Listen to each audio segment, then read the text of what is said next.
ചേച്ചീനെ കൊടുത്തു. ചേച്ചീൻ്റെ കൈ കൊണ്ട് തങ്ങളിപ്പോൾ കൊടുക്കണമല്ല, നിങ്ങൾ കൊടുക്കണേ കേട്ടോ. കേട്ടെ, നിങ്ങളെ നാത്തൂനോ നിങ്ങളെ ഓലോ നിങ്ങളാണല്ലേ? അല്ല, ഒരു വേറെ കുട്ടിയും പാടെ ഉണ്ടായിരുന്നല്ലോ. നേരോ? ആ, നേരോ? അൽഹംദുലില്ലാ. അല്ലാഹു അല്ലേ, നിങ്ങൾ ഒലില്ലേ? ആ ഓല എവിടെ? ബിന്ദു ചേച്ചി എവിടെ? ആ ചേച്ചിയാണ് ഇവക്ക് വന്ന് എൻ്റെ മുമ്പിൽ കരഞ്ഞത്. ഓളോട് വിളിച്ചാണ്, ഓളെ വിളിച്ചാണ്. അതുപോലെ ആ ചേച്ചി നിങ്ങള് അല്ലേ ഇവലെ നോക്കി വളർത്തിയത് ഒരുപാട് കരഞ്ഞിട്ടുണ്ട്. അതുപോലെ നമുക്ക് ഒഴിവാക്കാൻ പറ്റില്ല. ചേച്ചി ഇവിടെ നിന്നോ? ശരിക്കും ഈ ചേച്ചി കൊടുക്കട്ടെ ഈ സ്വർണം. ഈ ചേച്ചിയാണ് ഈ പൊന്നു പെങ്ങളെ നോക്കി വളർത്തിയത്. നാത്തൂനാണ്, ഭർത്താവിൻ്റെ പിന്നെ കരയരുത്, അവരെ ഭർത്താവ് മരിച്ചു. ഇവര് അച്ഛനും അമ്മയില്ല. ഇവരാണ് എൻ്റെ മുന്നിൽ വന്ന് കരഞ്ഞത്. ഒരു ഗതിയില്ല. ഇവര് പണിക്ക് പോയിട്ടാണ് ഇവരൊക്കെ നോക്കിയത്. അങ്ങനത്തെ ഒരു അവസ്ഥ ആർക്കൊന്നും കൊടുക്കാതിരിക്കട്ടെ. ഒരുപാട് കഷ്ടപ്പെട്ടുണ്ട്. അപ്പോൾ ഈ സ്വർണം ആ ചേച്ചിനെ എന്ത് ചെയ്യട്ടെ, ആ കുഞ്ഞു പെങ്ങൾക്ക് കൊടുക്കട്ടെ. അല്ലേ എൻ്റെ ശരി അല്ലേ? ഒരുപാട് അല്ലേ, എൻ്റെ മുന്നിൽ വന്ന് കരഞ്ഞതാണ് ഇവർ. അപ്പോൾ അതുകൊണ്ട് നിങ്ങൾ പൊന്നു പോലെ അവളെ നോക്കണം. ഒരുപാട് കഷ്ടപ്പെട്ട് ജീവിച്ചതാണ്. ദൈവത്തിൻ്റെ അനുഗ്രഹമൊക്കെ എപ്പോഴും ഉണ്ടാകട്ടെ കേട്ടോ. എന്ത് വിഷമം ഉണ്ടെങ്കിലും നിങ്ങൾ നമ്മളെ പെരിയ്ക്ക് വരാം കേട്ടോ. അപ്പോൾ ഇത് ഞാൻ ആ ഒരു നാത്തൂൻ്റെ കയ്യിലേക്ക് കൊടുക്കണം. ഓല് കൊടുക്കട്ടെ അല്ലേ കണ്ണേട്ട? അതല്ലേ എൻ്റെ ശരി അല്ലേ? ചേച്ചീനെ കൊടുത്ത ചേച്ചീൻ്റെ കൈ കൊണ്ട് തങ്ങളിപ്പോൾ കൊടുക്കണമല്ല, നിങ്ങൾ കൊടുക്കണേ കേട്ടോ. നിങ്ങൾ തന്നെ ഓൾക്ക് കുടിച്ചോളി. കണ്ടാലും വായി കണ്ട് പിടിച്ചോളി മോളെ.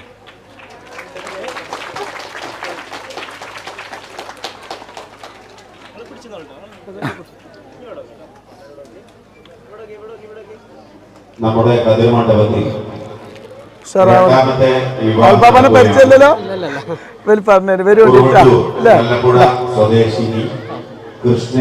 ഇനി ചോറ് വെച്ചിട്ട് കണ്ണേട്ട മാഷേ സ്നേഹമില്ലാത്ത നീ നല്ല ബിരിയാണി ഒക്കെ തിന്നിട്ട് പോയാൽ മതി കേട്ടോ. ഞമ്മക്കില്ല കേട്ടോ. എന്റെ മെമ്പർ വന്നിക്കണല്ല. അല്ല, നിങ്ങളൊക്കെ തടിയുള്ള ആൾക്കാരാണല്ലോ. പൾസറിന് കണ്ടിക്കണേ. ചേച്ചിയെ ആരച്ച കയറി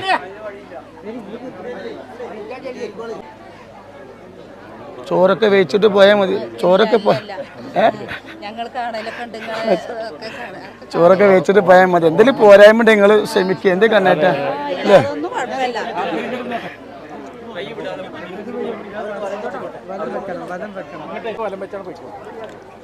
ഒന്നും വലം വെച്ചോട്ടെ. അതിങ്ങനെ പോരും.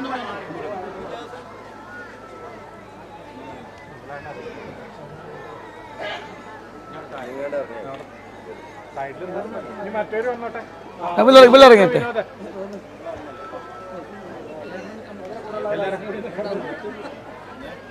എന്തൊക്കെ ഇതിനോട്ട് വർത്താനം?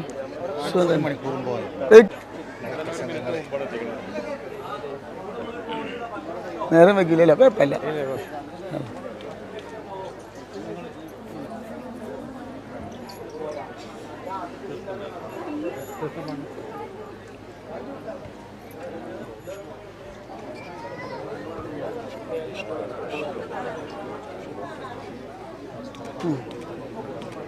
ചന്ദനം തൊടിക്കും.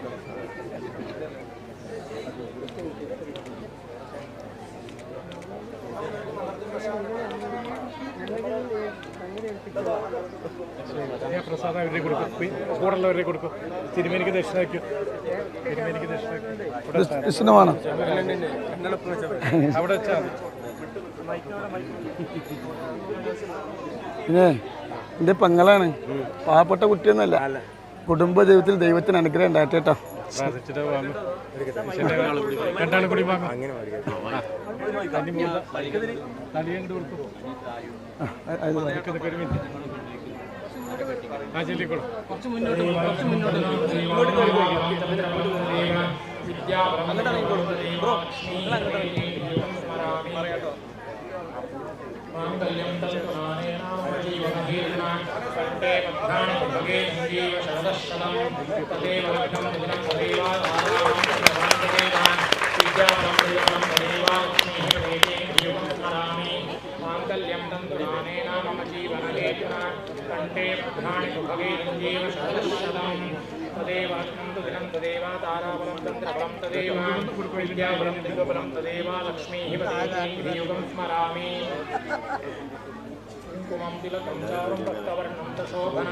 मंगलम मंगले लक्ष्मीर्पदधार्यं दधामि ते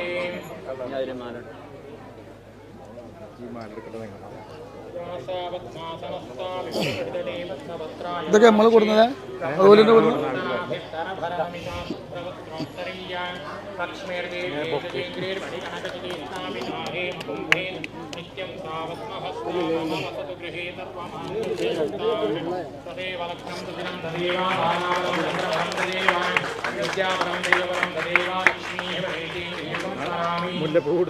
അതെന്തിനാ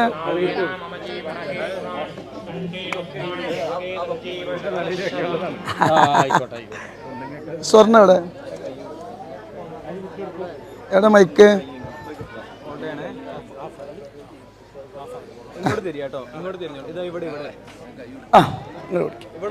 അപ്പോ എന്റെ പെങ്ങള് കുട്ടിക്ക് രണ്ടാമത്തെ പെങ്ങള് കുട്ടിക്കുള്ള സ്വർണം കൊടുക്കുകയാണ്. ഓരോന്ന് പാവപ്പെട്ട കുട്ടികളല്ലോ, പിന്നെയും പറയാണ്. ഇൻഷാ അല്ലാഹ് അല്ലാഹു സുബ്ഹാനഹു വ തആല കുടുംബ ജീവിതത്തിൽ അല്ലാഹു ബറക്കത്ത് ചെയ്യട്ടെ. മരിക്കുന്ന ഒരു സന്തോഷത്തോടെ ഒരുമിച്ച് കൂടി ജീവിക്കാനുള്ള ഭാഗ്യം അല്ലാഹു കൊടുക്കട്ടെ. സ്നേഹത്തോടെയും സന്തോഷത്തോടെയൊക്കെ ജീവിക്കാനുള്ള ഭാഗ്യം അല്ലാഹു അവർക്ക് കൊടുക്കട്ടെ. ഓൽക്കുള്ള സ്വർണം കണ്ടില്ലേ, ഇത് കൊടുക്കുകയാണ്. ഇൻഷാ അല്ലാഹ് അല്ലാഹു ബറക്കത്ത് ചെയ്യട്ടെ ട്ടാ.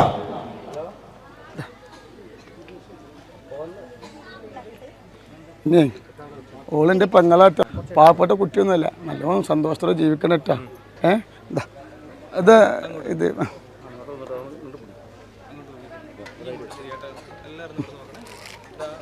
പിടിച്ചോളി, പിടിച്ചോ.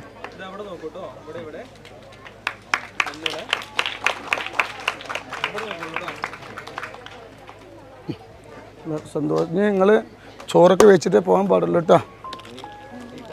ഒരൊറ്റ കാര്യം പാടെ പറയട്ടെ, ഈ താലികെട്ടിൻ്റെ കൂടെ വന്ന അമ്മമാരും അച്ഛന്മാർ ചോറ് റെഡിയാക്കിയിട്ടുണ്ട്. എന്തെങ്കിലുമൊക്കെ പോരായ്മ വന്നിട്ടുണ്ടെങ്കിൽ നിങ്ങൾ ക്ഷമിക്കണം കേട്ടാ. എന്തെങ്കിലുമൊക്കെ പോരായ്മകൾ വന്നിട്ടുണ്ടെങ്കിൽ ക്ഷമിക്കണം ഇൻഷാ അല്ലാഹ് കേട്ടാ. ഇത് കളയരുത് കേട്ടോ മോളെ, ഇത് കളയരുത് കേട്ടോ. ആ സ്വർണത്തിൻ്റെ കൂടെ കേട്ടോ.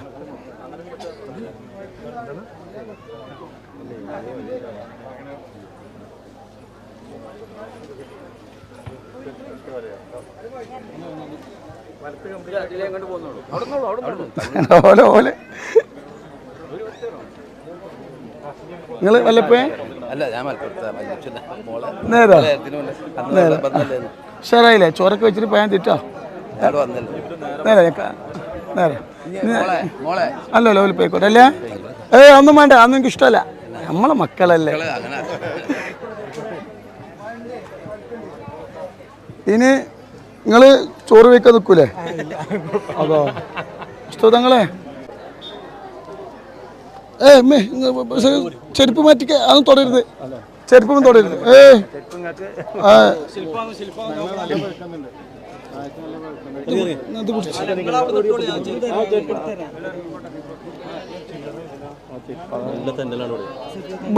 ഇത് ബക്കി ബക്കി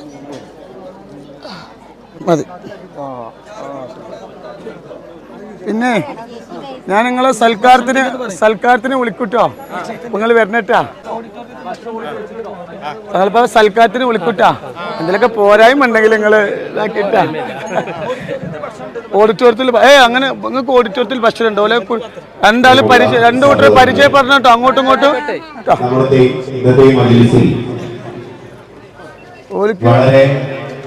സന്തോഷം നൽകിക്കൊണ്ട് നമ്മുടെ സഹോദര സമുദായത്തിൽപ്പെട്ട പ്രിയപ്പെട്ട രണ്ട് സഹോദരിമാരുടെ വിവാഹം നമ്മുടെ ഈ മജ്‌ലിസിൽ വെച്ചുകൊണ്ട് നടന്നിരിക്കുകയാണ്. ഇൻഷാ അല്ലാഹ് ആ വധു അവരുടെ കുടുംബങ്ങളായി എത്തിച്ചേർന്ന ആളുകൾക്കും മാത്രം നമ്മുടെ ഓഡിറ്റോറിയത്തിൽ ഭക്ഷണം തയ്യാർ ചെയ്തിട്ടുണ്ട്. അവർ പോകുന്ന സമയത്ത് ഭക്ഷണം കഴിച്ചിട്ട് പോകാതെ പ്രത്യേകം ഉണർത്തുന്നു. അതോടൊപ്പം തന്നെ ബഹുമാനപ്പെട്ട സയ്യിദ് അവരുടെ ജീവകാരുണ്യ പ്രവർത്തന മേഖലയിൽ. അസ്സലാമു അലൈക്കും വറഹ്മത്തുള്ളാഹി വബറകാതുഹു. അൽഹംദുലില്ലാ, വലിയ ഒരു മനോഹരമായ ഒരു കാഴ്ചയാണ്. ഞാൻ മൊബൈലിൽ ഇങ്ങനെ ഓരോ വീഡിയോകൾ നോക്കുമ്പോൾ എൻ്റെ ശ്രദ്ധയിൽപ്പെട്ട ഒരു വീഡിയോ ആണ്. ഒരുപാട് മാസങ്ങൾക്ക് മുമ്പ് അപ്ലോഡ് ചെയ്തതാണെങ്കിലും എനിക്ക് വീഡിയോ കണ്ടപ്പോൾ വലിയ സന്തോഷമായി. ആ വീഡിയോയിൽ പറയുന്ന വാക്കാണ് എന്നെ വല്ലാത്ത ഇഷ്ടപ്പെട്ട വാക്ക്. എൻ്റെ പെങ്ങളാണ്, നന്നായി നോക്കണം എന്നുള്ള ആ മനോഹരമായ വാക്ക്. പാവപ്പെട്ട പെങ്ങളൊന്നും അല്ല എന്ന രീതിയിൽ മതമൊന്നും നോക്കാതെ ഈ സഹായിക്കുന്ന ഈ രംഗം എന്നെ വല്ലാണ്ട് കരയിപ്പിച്ചത്. ഞാനും പലപ്പോഴും തങ്ങളെ ട്രോളുന്ന വീഡിയോകൾ, നൂറെ ഹബീബ് മജ്ലിസ് നടത്തുന്നതിനെക്കുറിച്ച് പല വിധത്തിൽ ഞാനും ചില വീഡിയോസുകളൊക്കെ ചെയ്തിട്ടുണ്ട്. കാരണം ചിലത് കാണുമ്പോൾ അങ്ങനെ ചെയ്യാമെന്ന് തോന്നിയിട്ടുണ്ട്. പക്ഷേ ഈ വീഡിയോ കാണുമ്പോൾ എനിക്ക് വലിയ സങ്കടം തോന്നി. കാരണം ഇത്രയ്ക്കും നല്ല നല്ല പ്രവർത്തനങ്ങളും നടത്തുന്നുണ്ടല്ലേ.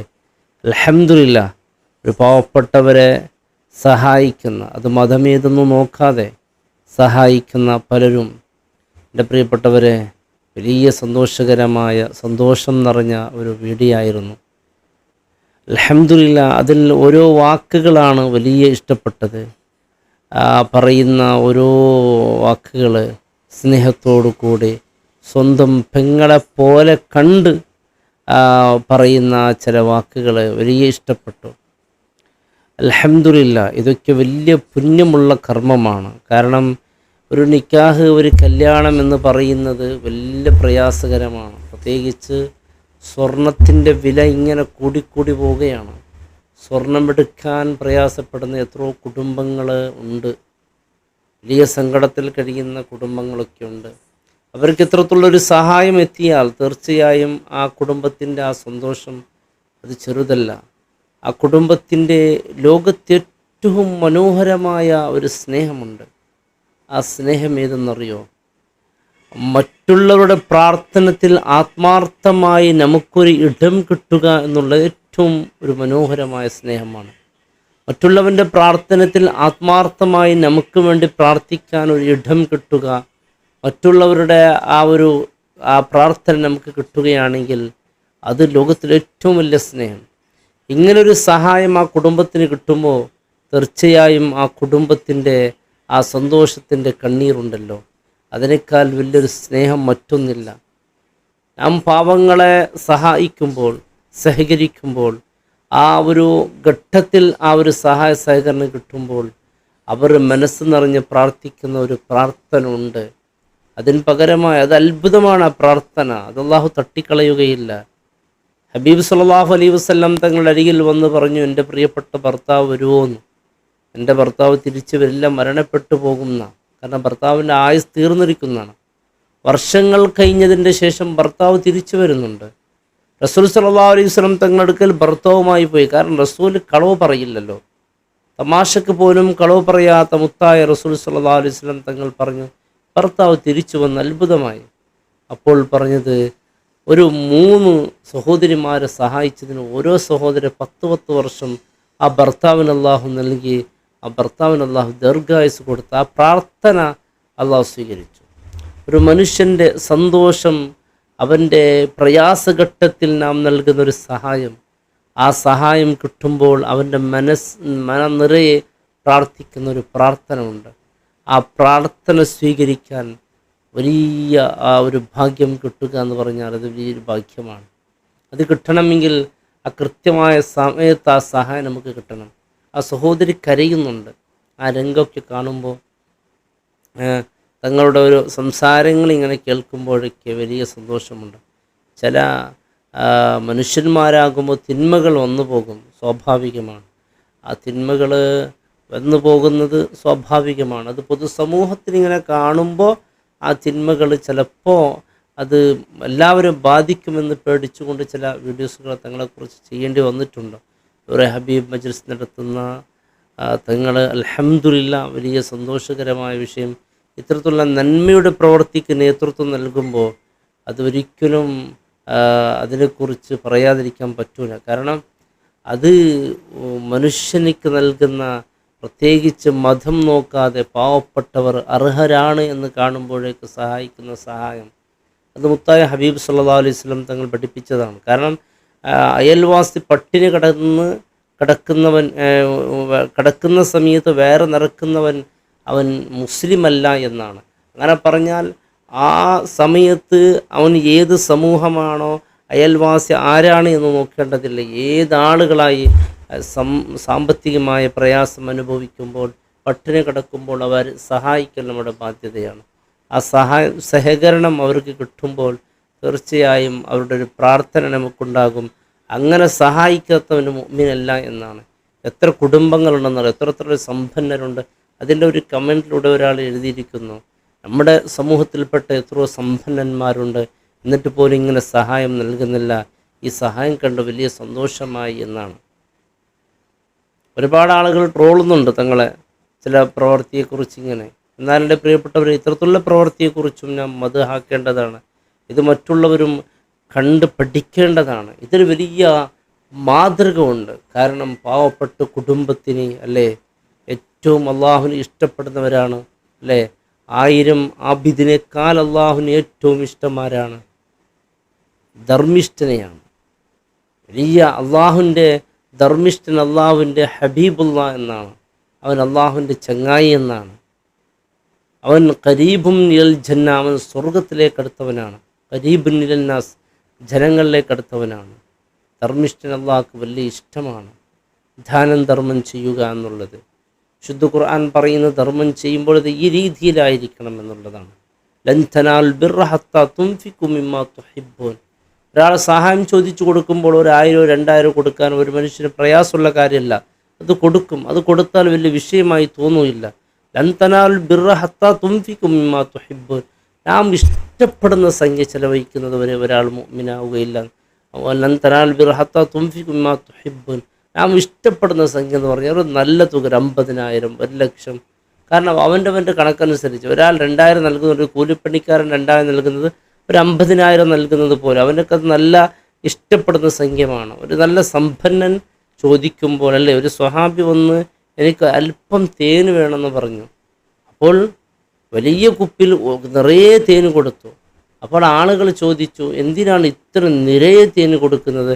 അല്പമല്ലേ ചോദിച്ചിട്ടുള്ളൂ എന്ന് പറഞ്ഞാൽ അയാൾ ചോദിച്ചത് അല്പമാണ്, എനിക്ക് കൊടുക്കാനുള്ള ഒരുപാട് കഴിവ് നൽകിയിട്ടുണ്ട്. അങ്ങനെയാണ് ഒരാൾ സഹായം ചോദിക്കുമ്പോൾ അയാൾ എന്തെങ്കിലും സഹായിക്കുമെന്ന് പറയുമ്പോൾ നമുക്കെത്ര സാധിക്കുന്നു, നമ്മുടെ തോതനുസരിച്ച് കൂടുതൽ സഹായിക്കുവാൻ സാധിക്കുമെങ്കിൽ ആ കൂടുതൽ നാം കൊടുക്കണം. ആ കൂടുതൽ നാം കൊടുക്കൽ നമ്മുടെ ബാധ്യതയാണ്. നമുക്ക് സയ്യിദ് അവരുകൾ തങ്ങൾ കൊടുക്കുന്ന ആ ഓരോ സ്വർണം അതിനെത്ര വില വരുമെന്നറിയോ?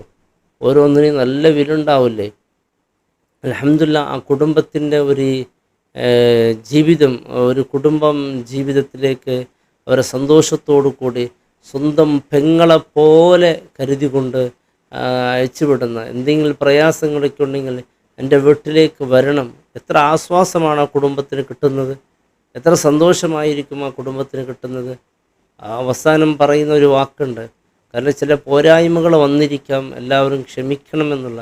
എന്ത് വിനയത്തിൻ്റെ വാക്കല്ലേ. അൽഹംദുലില്ലാ, പോരായ്മകൾ വരും, സ്വാഭാവികമാണ്. മനുഷ്യരാകുമ്പോൾ ചില തെറ്റുകൾ സ്വാഭാവികമായി വരും. അത് തിരുത്തി പിന്നെ വീണ്ടും ആവർത്തിക്കാതിരിക്കാൻ ശ്രദ്ധിച്ചാൽ മതി. ഇത്തരത്തിലുള്ള സഹകരണം എൻ്റെ പ്രിയപ്പെട്ടവരെ നമ്മുടെ നാടുകളും ജമാഅത്തുകളൊക്കെ ചെയ്യണം. കാരണം നമ്മുടെ നാട്ടിൽ ഒരു കമ്മിറ്റി വേണം. അത് കമ്മിറ്റി എന്ന് പറയുന്നത് ജമാഅത്ത് കമ്മിറ്റി അല്ല, ആ നാട്ടിൻ്റെ എല്ലാ ആളുകളും ഉൾപ്പെടുത്തി. അവിടെ ക്രൈസ്തവരുണ്ടാകും, ഹൈന്ദവരുണ്ടാകും, മതമുള്ളവനുണ്ടാകും, മതമില്ലാത്തവനുണ്ടാകും. എല്ലാവരും ഒരുമിച്ച് കൂടിയിട്ടുള്ള ഒരു കമ്മിറ്റി, അത് മുസ്ലിം നേതൃത്വം നൽകിക്കൊണ്ട് അങ്ങനൊരു കമ്മിറ്റി ഉണ്ടാക്കണം. അങ്ങനൊരു കമ്മിറ്റി ഉണ്ടിട്ട് നമ്മുടെ നാട്ടിലെ ഹിന്ദുക്കൾപ്പെട്ട പാവങ്ങളുണ്ടാകാം, ക്രൈസ്തവ മതത്തിൽപ്പെട്ട പാവങ്ങളുണ്ടാകാം, മതമില്ലാത്തവൻ്റെ കുടുംബത്തിൽ പാവങ്ങളുണ്ടാകാം. അപ്പോൾ നാം അവരെല്ലാം സഹായിക്കുമ്പോൾ എല്ലാ മതസ്ഥർ ഒരുമിച്ച് കൂടി കൈകോർത്ത് ഇങ്ങനെ സഹായിക്കാൻ തുടങ്ങിയാൽ അതൊരു വലിയ സഹായമാകും. ആ കുടുംബത്തിൽ സൗഹാർദ്ദം ഉണ്ടാകും. ആ നാട്ടിൽ ആരെങ്കിലും സൗഹാർദ്ദം തകർക്കാൻ വേണ്ടി എന്തെങ്കിലും ആ നാട്ടിലേക്ക് ഇറങ്ങി ആ നാട്ടിൽ കുഴപ്പമുണ്ടാക്കാൻ ശ്രമിക്കുമ്പോൾ നാം ഒന്നിച്ചവരെ ആട്ടി ഓടിക്കണം. നമ്മുടെ നാട്ടിൽ നാം ജ്യേഷ്ഠൻ അനുജനെ പോലെ ജീവിക്കുന്നുണ്ട്. നമ്മുടെ നാട്ടിൽ കുഴപ്പമുണ്ടാക്കാൻ ഇങ്ങോട്ട് വരരുത് എന്ന് ഒരടിച്ചു ഓടിക്കണം. അത് നമ്മുടെ ബാധ്യതയാണ്. അങ്ങനെ ഒരു ബാധ്യത നമ്മുടെ നാട്ടിൽ നിറവേറ്റണമെങ്കിൽ നമ്മുടെ ഒരു ജമാഅത്ത് കമ്മിറ്റി കൊണ്ട് മാത്രം കാര്യമില്ല. നമ്മുടെ നാട്ടിലുള്ള ഹൈന്ദവർ എല്ലാ മതമുള്ളവനില്ലാത്തവനൊക്കെ ഒരുമിച്ച് കൂട്ടി ഒരു മനോഹരമായ കമ്മിറ്റി ഉണ്ടാക്കി ആ കമ്മിറ്റിയിലൂടെ നമ്മുടെ നാട്ടിലേക്ക് ആരെങ്കിലും വിഷവിത്തുകളുമായി, അതായത് വർഗീയത്തിൻ്റെ വിത്തുകളുമായി സംഘികളും വരുന്ന സമയത്തൊക്കെ നാം ശക്തമായി പൊരുതണം. ആ സമയത്ത് നമ്മുടെ നാടിൻ്റെ ഐക്യം തകർക്കാൻ ഒരാൾക്കും സാധ്യമല്ല. നമ്മുടെ നാട്ടിൽ ഏതെങ്കിലും മതസ്ഥരിൽപ്പെട്ട ആരെങ്കിലും ഒരാൾ രോഗം കൊണ്ട് പ്രയാസപ്പെട്ടാൽ, അല്ലെങ്കിൽ സാമ്പത്തികമായി പ്രയാസപ്പെട്ടാൽ, അല്ലെങ്കിൽ ഒരു വീടിൻ്റെ കാര്യത്തിൽ പ്രയാസപ്പെട്ടാൽ, നാം മുസ്ലിമോ ക്രൈസ്തവനൊന്നും നോക്കാതെ എല്ലാവരും ഒരുമിച്ച് നിന്ന് ആ ഒരു നല്ലൊരു സഹകരണങ്ങൾ ആ കുടുംബങ്ങളിലേക്ക്, അത്തരത്തിലുള്ള കുടുംബങ്ങളിൽ എത്തിച്ചു കൊടുക്കണം. അങ്ങനെയൊക്കെ ചെയ്യുമ്പോൾ അതേ സമയത്ത് ഒരു ക്രൈസ്തവ മതത്തിൽപ്പെട്ട ഒരാൾ പ്രയാസപ്പെടുകയാണ്, അല്ലെങ്കിൽ ഏതെങ്കിലും പ്രയാസപ്പെടുമ്പോൾ അതിനൊക്കെ നാം ഒന്നിച്ചിരുന്നിട്ടുള്ള നമ്മുടെ സഹകരണം എൻ്റെ പ്രിയപ്പെട്ടവരെ ആ നാടിൻ്റെ ഭദ്രതയ്ക്ക് വളരെ നല്ലതാണ്. അത്തരത്തിലുള്ള കമ്മ്യൂണിറ്റികൾ നമ്മുടെ നാടുകളിൽ നിന്ന് കാണാൻ സാധ്യമല്ല. അത് ഉണ്ടാക്കിയെടുക്കണം. അതിൽ വലിയ ഖൈറുണ്ട്. ആ ഒരു ജീവിതം ആ നാടിന് തന്നെ ഒരു അഭിമാനവും സന്തോഷകരമായ ജീവിതമായിരിക്കും. അൽഹംദുലില്ലാഹ് അവരുടെ ദാമ്പത്യ ജീവിതത്തിൽ വലിയ ബർക്കത്ത് നൽകട്ടെ. ഇതിൻ്റെ പിന്നിൽ സഹകരിച്ച ഒരുപാട് വ്യക്തിത്വങ്ങളുണ്ടാകാം. അവർക്കെല്ലാം അള്ളാഹു ഖൈറും റാഹത്തും അള്ളാഹു നൽകട്ടെ. അവരുടെ സമ്പത്തിൽ വലിയ അഭിവൃദ്ധി അള്ളാഹു നൽകി അനുഗ്രഹിക്കട്ടെ. അസ്സലാമു അലൈക്കും വറഹ്മത്തുള്ളാഹി വബറകാതുഹു.